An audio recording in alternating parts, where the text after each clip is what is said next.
Welcome to Oracle Marketing Help Center videos.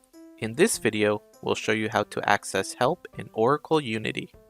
No matter where you are in Oracle Unity, you can always access help. If you'd like to review documentation for the page you're currently on, in this example, we're looking for documentation on creating sources. Open the navigation menu, click the question mark, and select Help for this page. This will bring you to the corresponding Oracle Unity Help Center page. If you'd like to look for specific documentation in the Oracle Unity Help Center, select Help instead to go to the main Help Center page.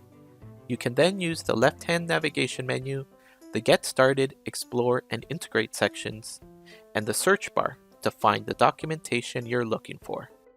The Oracle Unity Help Center also has video tutorials with step-by-step guides on common tasks. We hope these resources help you in using Oracle Unity. Thanks for watching.